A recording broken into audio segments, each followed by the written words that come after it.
Welcome everyone, my name is WirthyPickle and this is your channel for all things Starfield. I really wasn't expecting to wake up to a new Starfield video from Bethesda today, let alone 3, but the space gods had other plans and really I'm not complaining.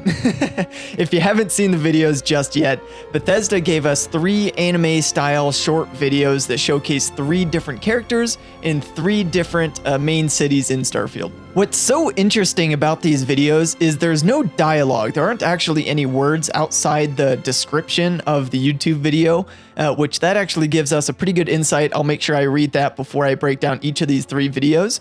But essentially, what I think the main purpose of these videos is just to give us a glimpse of the vibe of each city and kind of give us a tease of 3 different characters that we may run into while playing the game. Now, I could be wrong on this, but I don't think that we've seen any of these 3 characters before, and I don't think that they're part of Constellation or that small group that we've seen so far.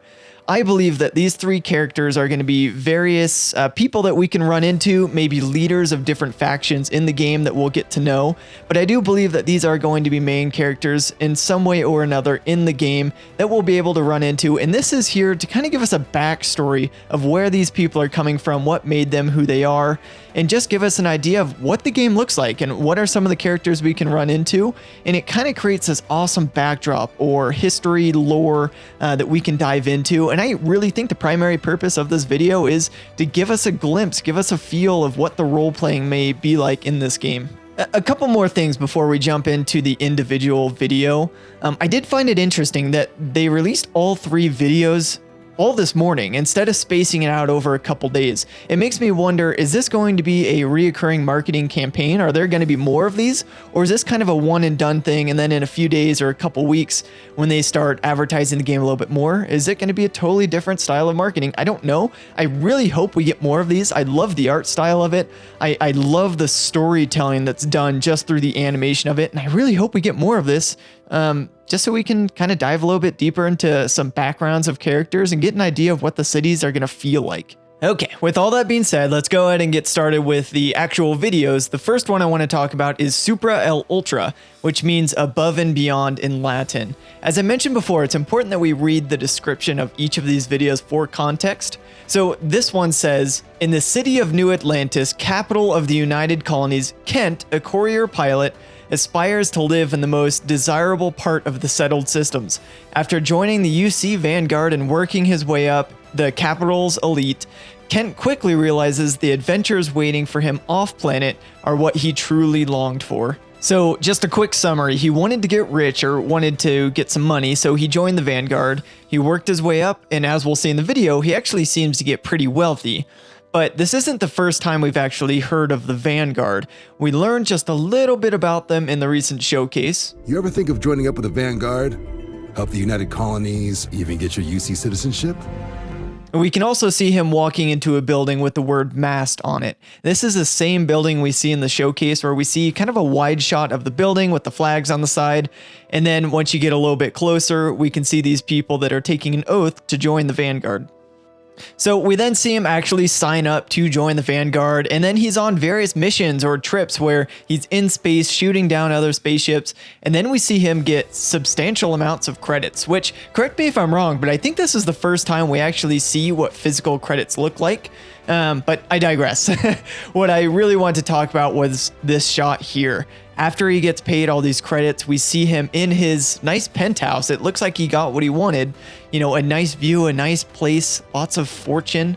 But it makes me wonder if we're able to buy our own property inside of cities. We know we can build outposts and settlements outside the cities, but I really hope they didn't lean so hard on these settlements that they don't allow us to buy homes or apartments in the city. I think back to Skyrim, where I loved having the Hearthfire DLC and being able to build my own home, but even more than that, I actually enjoyed role-playing and being able to buy a home in each city. I like having a home base or just a place to put all my crap when I'm inside the big city. I would love to have a big penthouse like this in Starfield that I can call my home.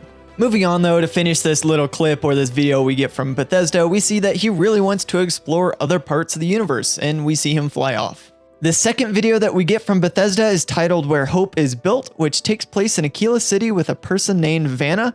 Now, keep in mind, there's no words in these clips, so I have no idea how to pronounce these names, and I'm probably going to butcher this one as well as the one in the third clip, so bear with me. But the description of this video reads, Vanna, an Aquila City orphan of the famous colony wars, desperately wants to explore the stars, and only one thing stands in her way, a broken ship. Her search for repair parts leads her throughout the city and into some unexpected danger as she closes in on her dream.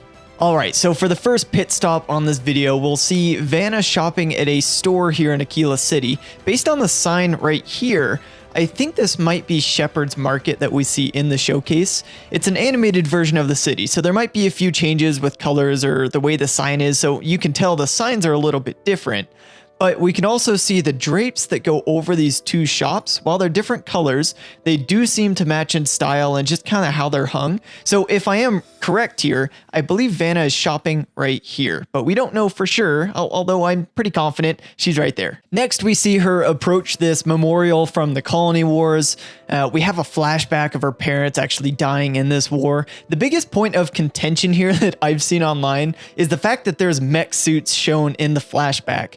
Now, we've actually seen these mechs before in the official gameplay trailer. I'll show a screenshot here, but I will say I personally don't think we'll be able to operate these mechs.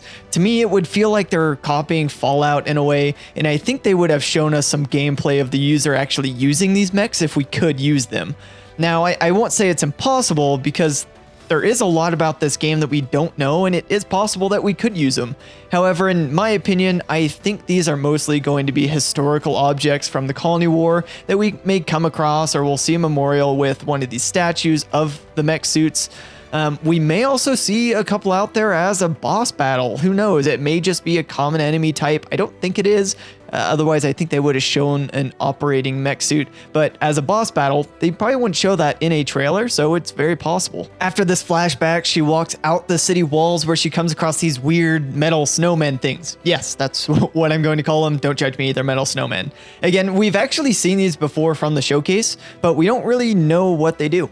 When she gets a little bit closer to these metal snowmen things, she sees a man threatening some older dude, which these scenes look all too familiar from the showcase. I'm not sure if this is some weird coincidence or what, but something about these snowmen must make people want to murder. Anyways, after she successfully crushes this guy's skull with a single punch, she gets the missing part that she needed from the old man and then flies off into space.